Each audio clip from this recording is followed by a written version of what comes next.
Audio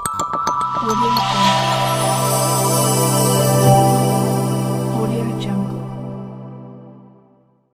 ವಿಶೇಷ ಚೇತನರ ವಾರ್ತೆಗೆ ಸ್ವಾಗತ.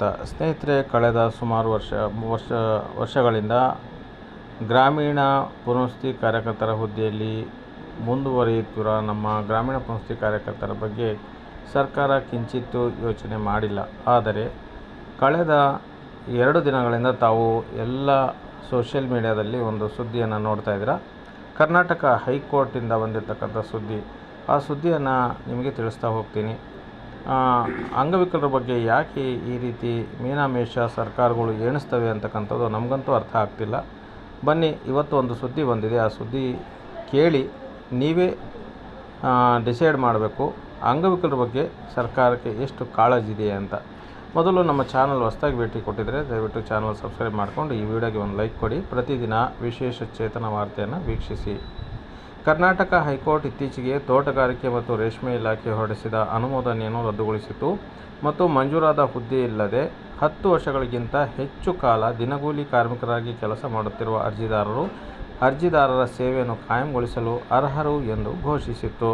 ಮೈಸೂರು ಜಿಲ್ಲೆ ನಂಜನಗೂಡು ತಾಲೂಕಿನ ಕಡಕೋಳದ ಶಾಂತಲಕ್ಷ್ಮಿ ಮತ್ತು 30ಕ್ಕೂ ಅಧಿಕ ಮಂದಿ ಸಲ್ಲಿಸಿದ ಅರ್ಜಿಗಳ ವಿಚಾರಣೆ ನಡೆಸಿದ ನ್ಯಾಯಮೂರ್ತಿ BM ಶ್ಯಾಂಪ್ರಸಾದ್ ಅವರಿದ್ದ ಏಕಸದಸ್ಯ ಪೀಠ ಈ ತೀರ್ಪು ನೀಡಿದೆ. ಶಾಂತಲಕ್ಷ್ಮಿ ಮತ್ತು ಇತರರು ಸಲ್ಲಿಸಿದ್ದ ಅರ್ಜಿಯನ್ನು ನ್ಯಾಯಮೂರ್ತಿ BM ಶ್ಯಾಂಪ್ರಸಾದ್ ಅವರಿದ್ದ ಏಕಸದಸ್ಯ ಪೀಠ ವಿಚಾರಣೆ ನಡೆಸಿ 14/6/2010 ರಂದು ಮತ್ತು 15/6/2012 ಅನುಮೋದಿತ ಅನುಮೋದನೆಗಳನ್ನು ರದ್ದುಗೊಳಿಸಿ ಅರ್ಜಿದಾರರು 2002 ಹಾಗೂ 2005 ಯೋಜನೆಗಳ ಅನುಸಾರ ಸಕ್ರಮಗೊಳಿಸಲು ಅರ್ಹರು ಎಂದು ಘೋಷಿಸಿದೆ. ಈ ಅರ್ಜಿಗಳಲ್ಲಿನ ಪ್ರತಿವಾದಿಗಳಿಗೆ 3 ತಿಂಗಳ ಅವಧಿಯಲ್ಲಿ ಈ ನ್ಯಾಯಾಲಯದ ಘೋಷಣೆ ಗಮನದಲ್ಲಿಟ್ಟುಕೊಂಡು ಸೂಕ್ತ ಆದೇಶ ಹೊರಡಿಸಲು ನಿರ್ದೇಶನ ನೀಡಲಾಗಿದೆ. ಪ್ರಕರಣದ ಹಿನ್ನೆಲೆ ಏನು ಅಂತ ನೋಡೋದಾದರೆ, ಕರ್ನಾಟಕ ರಾಜ್ಯ ಕಾರ್ಯದರ್ಶಿ ಬಿ ಪ್ರಕರಣದಲ್ಲಿ ಸುಪ್ರೀಂ ಕೋರ್ಟ್ ನೀಡಿದ ತೀರ್ಪನ್ನು ಉಲ್ಲೇಖಿಸಿ ಅರ್ಜಿದಾರರ ಮನವಿಯನ್ನು ತಿರಸ್ಕರಿಸಿ ರಾಜ್ಯ ಸರ್ಕಾರ ಅನುಮೋದನೆ ನೀಡಿತು. ಉಮಾದೇವಿ ಮತ್ತು ಈ ನಿರ್ಧಾರದಲ್ಲಿ ಸರ್ವೋಚ್ಚ ನ್ಯಾಯಾಲಯ ಹೊರಡಿಸಿದ ನಿರ್ದೇಶನಗಳನ್ನು ಮುಂದುವರಿಸಲು 4 ಷರತ್ತುಗಳಿಗೆ ಒಳಪಟ್ಟು ಕಾಯಂಗೊಳಿಸಲು ಅನುಮತಿ ನೀಡಿತು. ಮಂಜೂರಾದ ಹುದ್ದೆಯ ವಿರುದ್ಧ ಕಾಯಂಗೊಳಿಸಬೇಕಾಗಿತ್ತು ಮತ್ತು ಅರ್ಜಿದಾರರು ನ್ಯಾಯಾಲಯಗಳ ಯಾವುದೇ ಮಧ್ಯಾಹ್ನದ ಆದೇಶವಿಲ್ಲದೆ 10 ವರ್ಷಗಳಿಗಿಂತ ಹೆಚ್ಚು ಕಾಲ ಸೇವೆಯಲ್ಲಿ ಮುಂದುವರಿಯಬೇಕಾಗಿತ್ತು. ಅರ್ಜಿದಾರರು ಸಮಾನತೆ ಆಧಾರದ ಮೇಲೆ ಕಾಯಂಗೊಳಿಸಬೇಕೆಂದು ಕೋರಿದ್ದರು. HS ರಘುಪತಿ ಗೌಡ ಪ್ರಕರಣ WPM ನಂಬರ್ 33-541/15/571 1998 ಪ್ರಕರಣದಲ್ಲಿ ಸಮನ್ವಯ ಪೀಠದ ತೀರ್ಪು ಮತ್ತು ಸಂಬಂಧಿತ ವಿಷಯಗಳು ಮತ್ತು ಸುಪ್ರೀಂ ಕೋರ್ಟ್ ನಿರ್ದೇಶನಗಳನ್ನು ಗಮನದಲ್ಲಿಟ್ಟುಕೊಂಡು ತಮ್ಮ ಪ್ರಕರಣವನ್ನು ಪರಿಗಣಿಸುವಂತೆ ಹೈಕೋರ್ಟ್ ಈ ಹಿಂದೆ ಪ್ರತಿವಾದಿಗಳಿಗೆ ನಿರ್ದೇಶನ ನೀಡಿತು.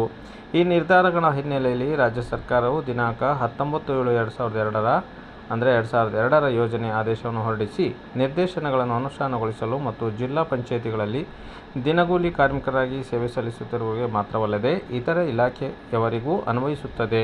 ಈ ಯೋಜನೆಯು ಎಲ್ಲ ಜಿಲ್ಲಾ ಪಂಚಾಯಿತಿಗಳಲ್ಲಿ ದಿನಗೂಲಿ ಕಾರ್ಮಿಕರಾಗಿ ಸೇವೆ ಸಲ್ಲಿಸುತ್ತಿರುವವರಿಗೆ ಮಾತ್ರವಲ್ಲ, ಇತರ ಇಲಾಖೆಗಳಲ್ಲೂ ಸೇವೆ ಸಲ್ಲಿಸುತ್ತಿರುವವರಿಗೂ ಅನ್ವಯಿಸುತ್ತದೆ ಎಂದು ಸಲ್ಲಿಸಲಾಯಿತು.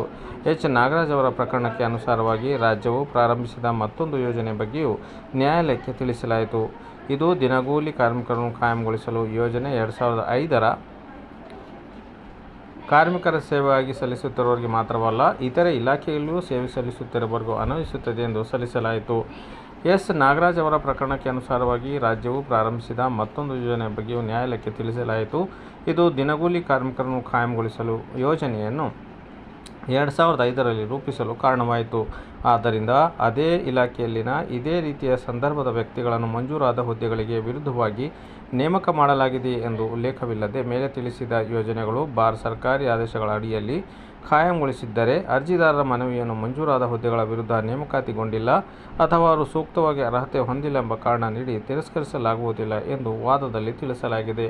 ಏನೇ ಆಗಲಿ ಸ್ನೇಹಿತರೆ, ದಿನಗೂಲಿ ನೌಕರರಂತೆ ನಾವು ಕೂಡ ಮನುಷ್ಯರು ಮತ್ತು ಸಮಾಜದ ಕಟ್ಟಕಡೆ ವ್ಯಕ್ತಿಗಳು ಅಂತ ಸರ್ಕಾರ ನಮ್ಮನ್ನೇನು ಘೋಷಣೆ ಮಾಡಿದೆ, ನಮ್ಮನ್ನೇನು ಪರಿಗಣಿಸಿದೆ, ಅಂತಹ ಒಂದು ಸರ್ಕಾರ ನಮ್ಮ ವಿಕಲಚೇತನರು ಸುಮಾರು 17 ವರ್ಷಗಳಿಂದ ಕರ್ತವ್ಯ ನಿರ್ವಹಿಸ್ತಾ ಇರ್ತಕ್ಕಂಥ ಅಂಗವಿಕಲರ ಇಲಾಖೆಯನ್ನು ಕೂಡ ಗಮನದಲ್ಲಿಟ್ಟುಕೊಂಡು ಮಾನ್ಯ ಸರ್ವೋಚ್ಚ ನ್ಯಾಯಾಲಯ ಆಗಲಿ ಹೈಕೋರ್ಟ್ ಆಗಲಿ ನಮ್ಮಗಳ ಸೇವೆಯನ್ನು ಕಾಯಂ ಮಾಡಬೇಕು ಅಂತೇಳ್ಬಿಟ್ಟು ನಾವು ಕೂಡ ಈ ಸಂದರ್ಭದಲ್ಲಿ ಮನವಿಯನ್ನು ಮಾಡ್ತಾಯಿದ್ವಿ. ಇದ್ರ ಬಗ್ಗೆ ತಮ್ಮ ಅನಿಸಿಕೆ ಅಭಿಪ್ರಾಯಗಳನ್ನು ತಪ್ಪದೇ ಕಾಮೆಂಟ್ ಬಾಕ್ಸಲ್ಲಿ ಬರೆದು ಹಾಕಿ. ಜೈ ಹಿಂದ್.